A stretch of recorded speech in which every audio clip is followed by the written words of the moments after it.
Hello, this is Michael Hayes with Momentum Hiring Solutions, an outsourced recruiter. We never really talk about that, but we will some other time.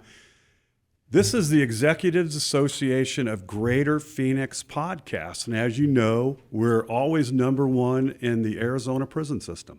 So today we have three guests from our group that are going to talk a little bit about their business. Maybe you can get to know them a little better and use their services.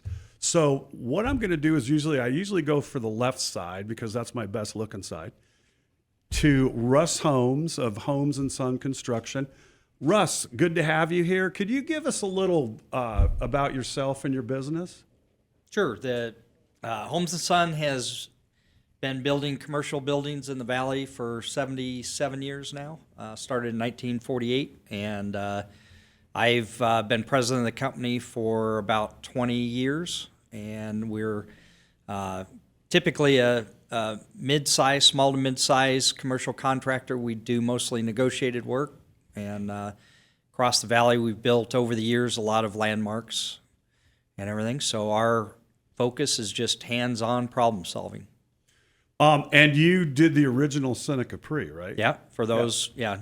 For people Native to Arizona, yeah. The Seneca Capri, originally at 24th Street in Camelback. We built St. Francis Church there on Central.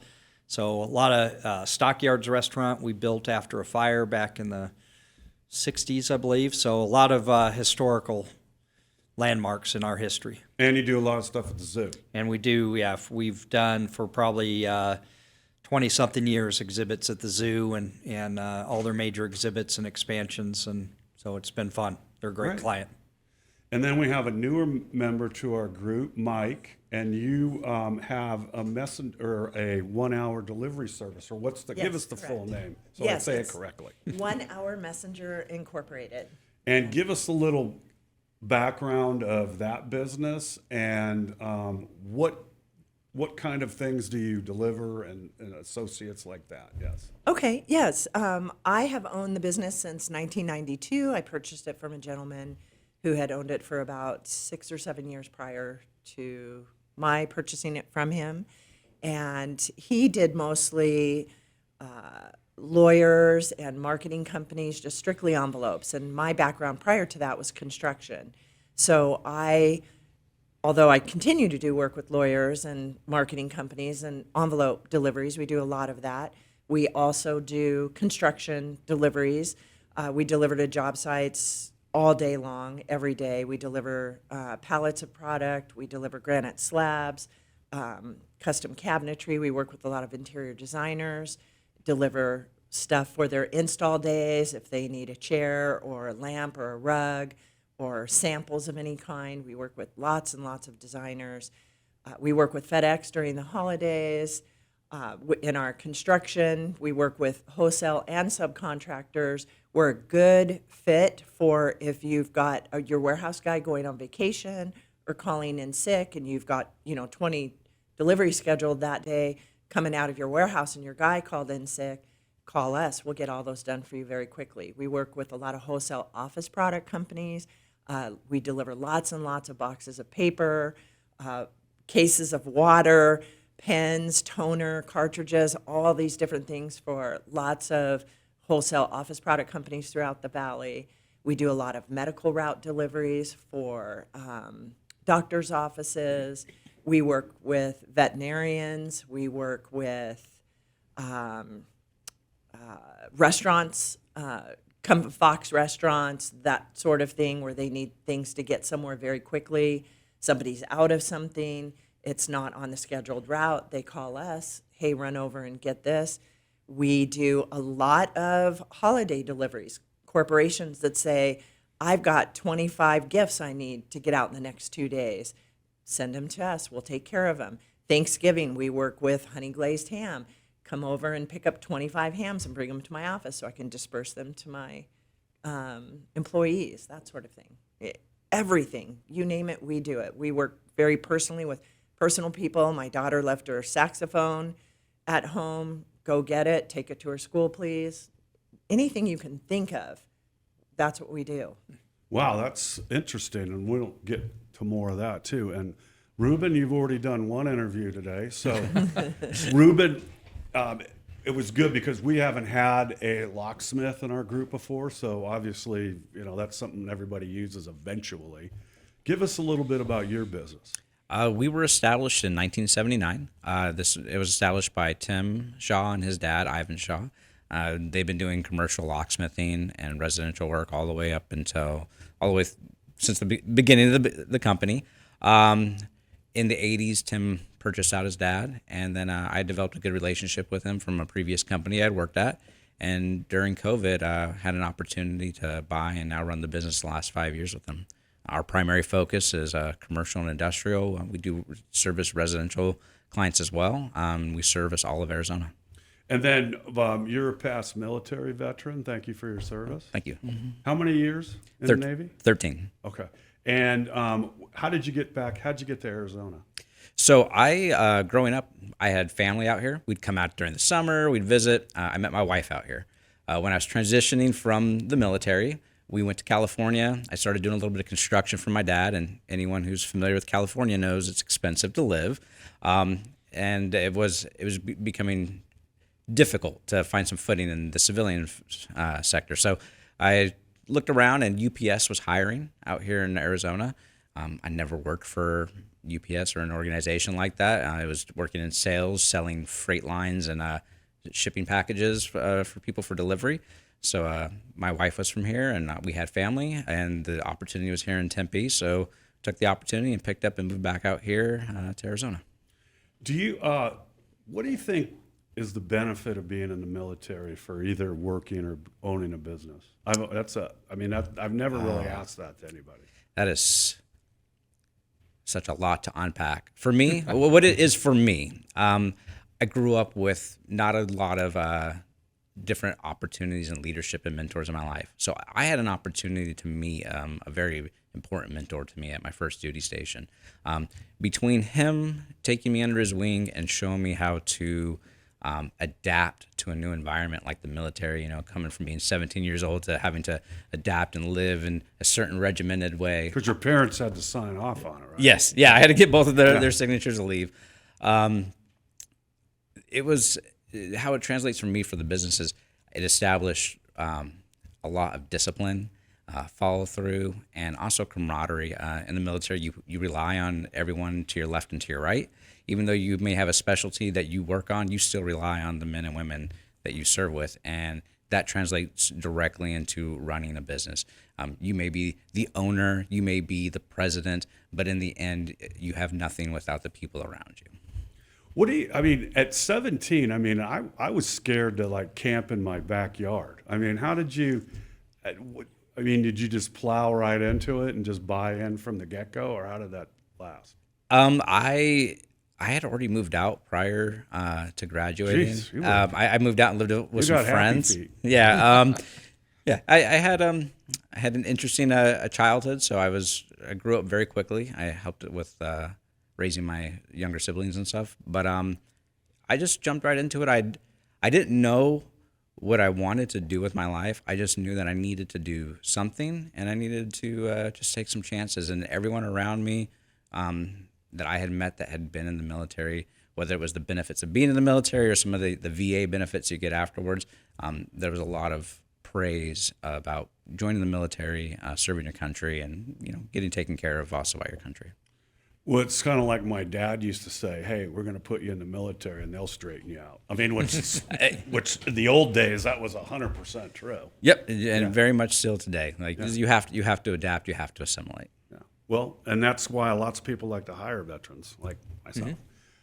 Russ, tell us what's your main focus for your business? What's in your sweet spot as far as construction jobs and things like that? Mainly right now, and again, it's been an evolution as the valley's changed, as the industry's changed and everything else. But right now we're focusing on negotiated work. So we come in as a problem solver. We're not necessarily a build what's on the plans. We're learn who the client is, learn what they're looking to get, and then be a part of the team, usually from the beginning prior to design, so that what ends up on paper is what the client wants and is buildable and at the best value. So we like to be part of the team. And past that, the type of work is all over the place. I mean, we've done, in the last 10 years, we've done, quick trip convenience stores to custom, the big cats at the zoo, which is jaguars and mountain lions. So obviously very diverse, but the same tactics go into it, and it's a lot, as Ruben was saying, it's the discipline of knowing your clients, caring about your clients, solving their problems before they exist. Anybody we build for, they run their own business. The last thing they need to do is take off 6 months and try and oversee a construction project. So our job is to learn what they want, give them a brand new building that they can just walk into, and it's exactly what they want. Does explain for the people that don't know is the difference between the bidding and the negotiated building. The straight bidding is basically you have a building that you want, you hire an architect, he draws it up, then you go out and get straight bidding, public bidding. You get anybody that wants to put a number together, puts a number to it. And then you get to decipher. If you go with the low bidder, you just hope that they saw everything. And then you argue with them throughout whether they did or didn't. You can have select list where you get 4 or 5 pre-qualified contractors to give a little competition. And then you've got better odds, but it's still the same thing. You hope what went on paper. Most owners can't read blueprints, so they may say they want something in their building, but they have a really hard time looking at the plans and understanding whether that's what they asked for or not. And architects do a great job, and same thing, they try and do it, but when you get the more eyes, like everybody does in their business, if you involve everybody in your business, you get a better product. You get everybody's opinion. So negotiated is where an owner's thinking of a building and you bring in your team, whether it's, if you're clear back at looking at property, you get your property guy, you get your architect, you get your contractor, you decide can the building that you eventually need and want and fulfill your needs in 5 years, will it fit on that property? So you start answering all the questions, and if there's something with the property, you need underground retention, what's that cost? Well, that's why you have a contractor that says, no, this makes this building not feasible, or yes, that's a common thing. So it's just same thing everybody does in their business, and for some reason in construction they go away from it, but you bring everybody together with the knowledge you need to finish the project, not in little segments. And so it's applying that to construction. And for those that have done it, it works extremely well, and they realize it. And we do repeat businesses, the highest percentage of our work. Is the when you do these places, are you also doing like a guy has a building and he wants it totally rehabbed? Yeah, we'll do ground up. We do remodels, so rehab. We try and stay, as far as best value for our clients is $500,000 and up. We do smaller things for friends, Egypt members, things like that, where we try and provide. That's the biggest thing. We let a client know if we're not their best value, we're the first to speak up. We're not. We're trying to serve the client, not ourselves. Same thing when we take a project. Our philosophy is the client, the project, our people, their people, and then profit. Okay. And so it's our focus on how we do things. But we do remodels, ground up, demo, and build back. We kind of do it all. And do you manage a lot of subs in that process too? Yeah, at this point, we don't do any of our own trade work. So we manage our superintendents on site, our managers. We push on them not to do any work, because if they're over fixing a door or something, the electrician may be over there reading the plans wrong. So their management, we subcontract everything out. So we do managements, and we leave the skilled work to, like Ruben, doors, frames, hardware. they're the experts. We lean on them to do it and do it right, and then we manage and help lead them through that. Okay. And then, how did you get involved in the zoo? I mean, that seems like a lot of people wouldn't think of that in construction together, but when you got all that, where's the creativity come from, and then how the hell do you do it all? It's been a lot of fun. We started back before I was involved in the company. Our first project back there was probably the baboons back in the mid '80s, and Was that the Arizona legislature? the baboons? baboon exhibit. Yeah. Yeah. I'm sorry. No, we wouldn't get involved in that one. Yeah. But yes, they should be there. And then right out of college, then I was a project manager on the aviary we did out there. So that was back then. The town was smaller. Everybody knew everybody. So there were, the number of top contractors, and you kind of heard about work, and I couldn't tell you exactly how that connection was made. And then with everything, they transitioned administration. We kind of moved away, and we got back into it probably 15, 20 years ago by somebody through the Executive Association had introduced us to the new director that was in, and we met with them, and they gave us an opportunity to they did a select list, so they had 3 bidders at the new entry that they put in, and we were successful, and they liked how we did it, and so a couple projects later, we've become their primary negotiated contractor out there. Well, that's great. And then, Mick, your business sounds interesting, because I think when people hear about delivery, they think about the envelope or the summons when you get, or the whatever it is when they're knocking on your door trying to find you, and then you hide and all that stuff. But how did you, what drew you to that business? Why did you go, oh man, I got to buy this thing? The price, number one. Always a consideration. It was well within my budget, and quite frankly, I was young and I was scared. And I'm very good with directions, and I'm very detailed. I pay attention to my surroundings. And I thought, I can do this. This is something I can do, and I wasn't fearful of it. I looked at quite a few different businesses, and that one just kind of clicked with me. And so when I purchased it, the gentleman I bought it from had 4 drivers. And I came from the construction industry, where I was taking people out golfing and taking them to dinner and lunch and bidding on multi-million-dollar products. The company I worked for was a commercial installation company. We did the airport. We did the majority of the hospitals around here. Big numbers, big money. And then I bought this business, and everything I was doing was, $11, $15. And it was a very simplified, this is, showing my age, this is before computers. So it was a system. The gentleman that I bought it from, thankfully, he was very, very smart. And he had everything on a system. And we did those walkie-talkies that the whole group could hear.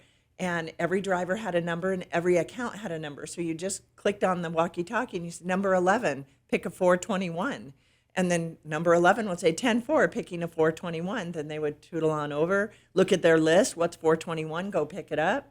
Get back on the radio. 11 just picked a 421. 10-4, go pick this, or go drop the 421. And that's what I was doing. I was like, ugh, what have I done? This is so boring. This is not challenging. I was just kind of wallowing in self-pity for about 6 months. And then I finally said to myself, this isn't going to change until you change it. What do you know? What would make this more exciting? And I just did what I knew, and I knew the problems that I ran into in the business I had previous, as you would know, that, you go out on a job site, your superintendent calls in at the end of the day and says, I need 20 feet of this and 4 fittings at this size and blah, blah, blah. And the person in the office schedules it, gets all that product out to a job site. And sure enough, he said he needed 20 feet. He only got 15, or he needed 4-inch fittings and he got 7-inch fittings. And instead of that, $35 union guy leaving the job site to go pick up his correct fitting size, and everybody else starts goofing off the minute he walks out of the job site, call me, for $20, I'll go pick those up and get them out to your job site. Keep working. I'll have those to you in whatever time frame you want me to get them to you. And that's for every construction business in this valley. And we're construction oriented, thankfully, in Arizona. So that is my specialty, but we do everything. I have a contract with the city of Scottsdale Fleet Management. All day long, we go pick up parts for, all of their fleet. That includes ambulances, school buses, their regular vehicles that are all over. Those things need to be repaired on a daily basis. So they call us 5, 6, 7 times a day. Go pick up parts, do this. It's absolutely anything that you can think of. We all are so busy and we don't have time to get everything done. So when you start thinking about, I just don't have time to run over and do this, that's what we're here for. We do it all. Because I've interviewed you before, and one of the questions I ask is, what's the weirdest thing you ever have people pick up? And then you actually mentioned it, and it was, it was great because gives you all kinds of comedy ideas in my head. Don't you tell them a little bit about some of that stuff? So we also work with a lot of other delivery companies throughout the valley and other states, and they call us and ask us to, the ones in the valley, help us with overages, or other states, help, hey, can you go do this for me? And one of the contracts that we help another courier service with is we pick up deceased animals from veterinary clinics. They're bagged, and they're large dogs all the way up to little tiny birds. You don't know till they call you and say, can you go pick this up? And we take it to a facility that I do not know what they do with the animals. I have no idea. I've never asked. And sometimes these animals smell very, very bad. So we have drivers that are happy to go do it. We've had drivers who have done it. I had a poor guy pick up an animal in Maricopa and then had to get it into Glendale, and it smelled so bad. He dry heaved the entire way. He literally just could not hold it together. It was so bad. He goes, don't ever ask me to do that again. And I don't blame him. But, there are some challenging moments, Well, I'm really worried about the building you're taking it to that we don't know what it is, because I think they're the people that do the hot dogs at the sausage factory. I think it's a teaching college is what I think it is, but I don't want to say that and be wrong. But I do believe it is a veterinary teaching college. Oh boy! And so I'm not sure what they do from that point. But. So do those employees immediately quit after that one time, or how's that work? No, they just say, please don't ever ask me to do that again. And They get a rooftop carrier. Yeah. Or they just drag it. Yeah. So do you have a lot of long-term employees? Because I imagine everybody's a contractor, obviously. Yes, they're all contractors, and I've been doing this for 33 years now, and I have still employees that have, not employees, contractors that have worked with me since day one, since I've started. I've had drivers pass away. I've had drivers retire. There's a kind of a small little 5 or 6 drivers that are always in and out. They're, hey, I just got laid off. Do you have any work? Kind of keep me employed till while I'm going through the interview process of their quote unquote real job, that sort of thing. But I have drivers, this is their career. They love it, they're good at it, and they make a good living at it. So could you, instead of like doing an Uber or Lyft, would that be something you could make about the same amount of money without dealing with all the people and all that BS? Yeah, I honestly think that you would get paid more money working for me than Uber or Lyft, yes. But it wouldn't be a good idea to get the dead dog and then do the Uber. That would be the last. Yeah, you're going to get a 1 That would ski on that. definitely be. It's just amazing. Like when you ask people for something they do, and then when you say something like that, you're like, oh my God, Yes, but somebody has to do it. I mean, Something there's you would not obviously think some. of. They just can't go out in your yard and get a barrel and burn your dog. I mean, you Exactly. got to go somewhere. Exactly. Wow, that's awesome. So this is a good question for you. Like, right now in the lock security business type thing, what's something people don't know about right now that maybe they should think about with their house that have got alarms and all that? What's something that they might be missing, or is there new technology that would be worth using? There is so much new technology coming out today. It's given a lot more opportunity to self-manage or do your own security type systems or locks between the smart key systems and the kiosks that they have at different hardware stores. What a lot of people don't realize, though, is that technology means that anyone can get copies of your home keys or even the fobs that you use at work if they're not properly secured. If that includes even just the security and the ability to access them themselves. So we do have some clients who actually utilize like restricted keyways on their homes. So that way, when they give the key to their maid or they give it to their brother-in-law or mother-in-law, if they don't really like, but they need them to come over and like check on the kids or the dog. Especially the brother. They don't have to worry about them running down to Home Depot and making 3 copies and giving one to each of the cousins. So especially in the residential space, it's not always necessarily cost effective, but it is something that people need to be aware of, is that that key that you have on your key ring, if you're not rekeying your home every couple of years and you have people coming in and out, there's a chance that you might have a couple of people with access to your home, your privacy. Dude, how do what do you put on like a house? What's the instead of the key, what's the next graduate level for putting on your house? To make it secure. Yeah. You go from keys to what's the next thing? So this is outside of like locks. Right. But if we're talking pure security, cameras. Cameras are the kind of the way of the future. It's one of the few things that makes you more proactive rather than reactive. Alarms and stuff like that are very reactive, whereas cameras, especially nowadays, we all have a computer in our pocket. You can get notifications immediately and stuff in terms of security for your home.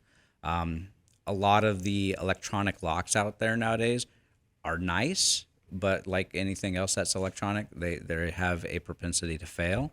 So sometimes just good old-fashioned quality locking hardware combined with a little bit of technology is what I recommend for people to put on their homes. And what customers are in your wheelhouse as far as, I do X, but I'd really like to do Y? Gotcha. We love working with, and like Russ's role, with people who want to focus on solutions, looking at something long term. So what that may look like is for some of the school districts we work with, is we don't just look at the current facilities they have, but like, are they going to expand into new locations? So that way we can properly design the proper keying system for them and also make sure that they are getting the proper hardware put in. A lot of people don't realize that there's so many different, we'll call it formats, but styles of the cylinders and locking hardware. And if you get, you send work out for bid and you have multiple locations, you might get a contractor on one location who does one style of formatted hardware and on another location another. And it's not allowing the customer to harmonize all their locking systems. So we focus on anyone in the the commercial, industrial space, but specifically school districts, multi-location, who want to work with somebody who's looking to give them solutions to what their long-term needs will be. I mean, everybody knows you can, anybody that wants to get into your place can get in there, but you're just trying to put enough hurdles up to where it makes it inconvenient for the person. Absolutely, yeah. We always tell people, we get those questions, what's your unpickable lock? What lock can no one get by? And that's kind of a loaded question, because with time and a little bit of effort and maybe the right tools, almost any type of security locking hardware can be bypassed.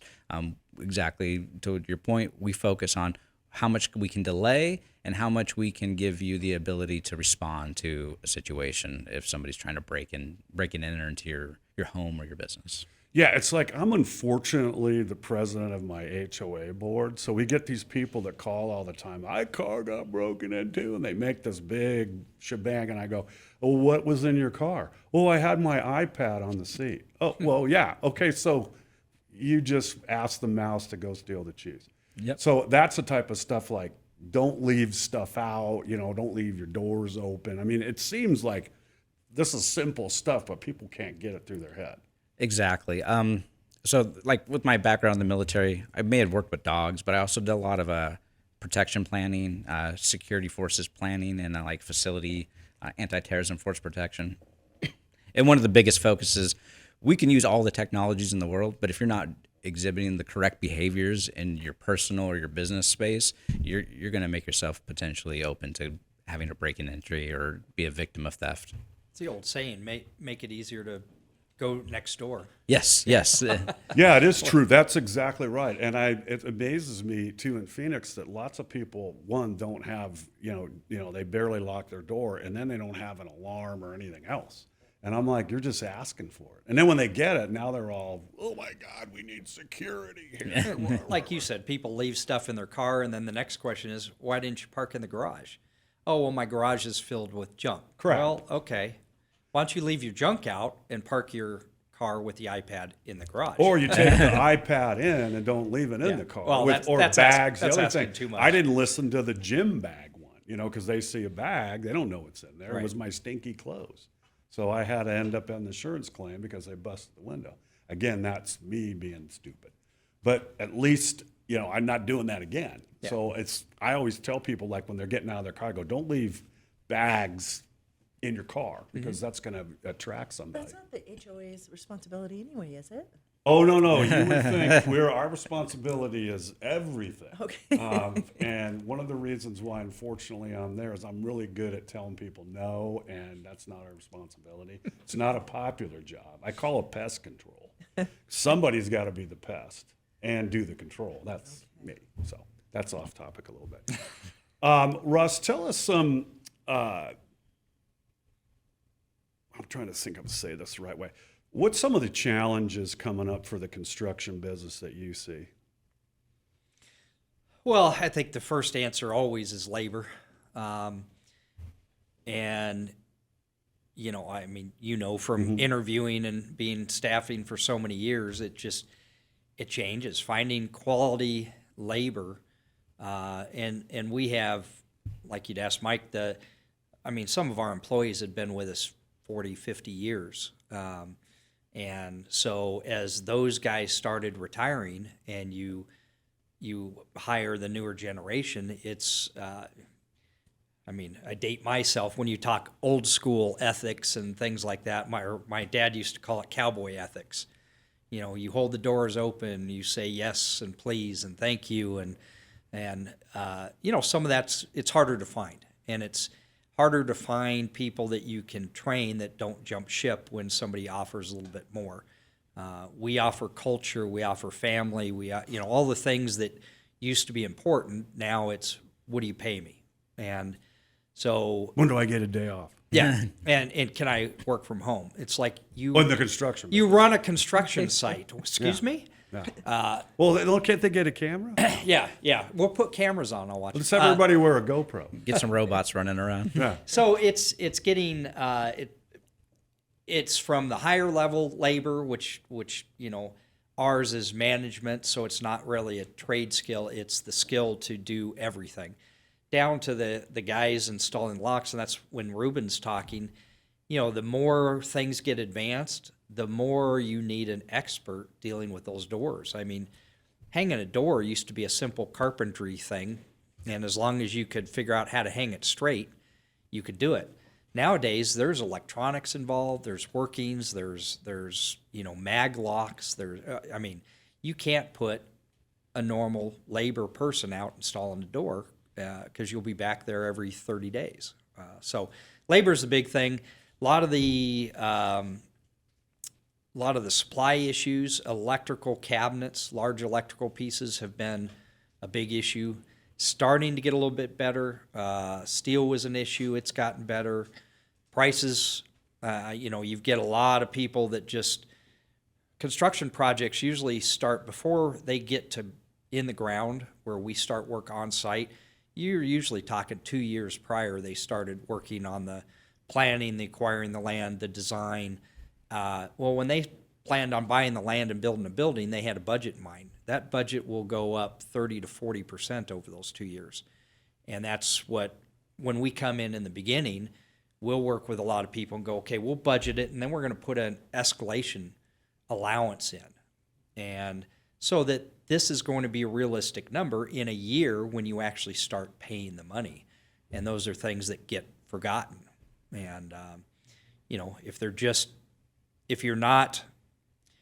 comparing us, like most businesses, we never claim to be the cheapest, but we do the best job by answering your questions up front, and we don't blow sunshine, you know, in the wrong places, and we're just honest. Sometimes that loses us work, but I'm happy losing that work. So Yeah, well, then you have less complaining too. yeah. Mike, what about you? What challenges are your business going to face in the next couple of years? You know, everybody asks me all the time, you know, are you affected by the Ubers and that sort of thing? And no, not at all. Everybody said, what are you going to do about drones? And that's just not the type of business that I do. You know, what the type of business I do, you can't use a drone to go pick up a, you know, 2,000 pound skid, you know. You need a truck with a lift gate to do that type of stuff. So I've tried to, you know, I've been doing this so long that, you know, back in the 2008 crash, the majority of my work was construction, real estate. That's what crashed. I went from like 27 drivers down to 3 and literally clawed my way back up again. It took 4 years to get back up and into that level that I was at before. And I learned a lot. I learned to diversify, and I learned how to figure out, okay, what is my future competition ahead of me, and how can I keep ahead of that? And that's medical routes, that's customer service first and foremost. Our big thing is we want to be stealth. We want you to call us, and then as soon as you hang up the phone or as soon as you put that order in over the computer, you don't ever think about us again, because you know we're going to just get it done. And we are representing you. My drivers, I don't tell my drivers, you're representing me. I say, you are representing this client. Make sure that you behave in the manner of which, if that client was standing there watching you do your work, would you be proud of what you're doing? How you're dressing, the way that you're speaking to somebody. That's the way that you want to do it. We get compliments on a daily basis from our clients that say, where do you find your drivers? They're so polite, they're so professional. Those are the types of things that when other people come in and cold call, we all try to get as much work as we can. I want the loyalty of my customers to say, oh, we love 1 hour. Thanks for stopping by, but we're happy with who we use. That sort of thing. We're completely up to date on our systems. Our everything is computerized. The order comes over the phone. The driver clicks on, yes, I see the order. I'm going to take care of it. He pushes another button when he arrives. He pushes another button that he picks up the package, pushes another button that he's on his way to this delivery, gets there. When he arrives, hits the button again, gets the signature, takes a picture, and that immediately gets sent off to the customer. Here's a picture of where your package was delivered. Here's who signed for it. And they get that email right away. They have that trail. That's all they have to worry about. Oh, I got an email that 1 hour did the delivery. It's very seamless, and it works very, very well. I'm Great. proud of it, yeah. And then, Ruben, what about you? I mean, I think, isn't it, you have to be a little bit more up on the technology side of this business than probably people did 20 years ago? Things have definitely changed in the locksmithing space, especially with the advancement of electronic locks. Our biggest challenges we're facing is going to be labor, and it's primarily my average tenure of my team is 20 to 30 years in this industry. Some of them are coming up on retirement, and with some of our team members, the next 40% of them have only been in the industry 2 to 4 years. So there is a significant amount of tribal knowledge, because you can't just go online or go to a school and learn how to be a locksmith. A lot of this is passed down knowledge. So It's kind of like a jeweler. yeah, exactly. Yeah. Yes, that little trick that they know to do with the posts on this lever on this door and how to shim it, like that's not something that you just pop into ChatGPT and it tells you. And even if it did, you still have to be able to apply it and do it on the spot. And so as we face the labor challenges, I'm also taking these tenured techs and I've been introducing them to new technology, because to diversify and overcome the challenges of the new market and what customers want, what customers are needing and demanding in their spaces. Electronic locks are definitely the new wave. We're never going to get away from mechanical locks because electronics fail, but we do have to be able to address those needs in those spaces. Wow, that's interesting. I mean, these have been three really diverse businesses. I mean, there's obviously some connection, obviously, to them, but overall, very interesting businesses. I mean, sometimes when you talk to people, you don't really know what goes into their business because until you sit down with them and ask them some questions. And I always learn a lot of stuff about that so I can be a know-it-all at parties and stuff, which makes me really popular. But anyway, I just wanted to thank everybody for being here. And again, this is the Executives Association of Greater Phoenix. Hey, if you hear about some of these products, all two of you that will listen, feel free to reach out and talk to these people. I'm sure they can help you. Thanks. Thank you. Thank you.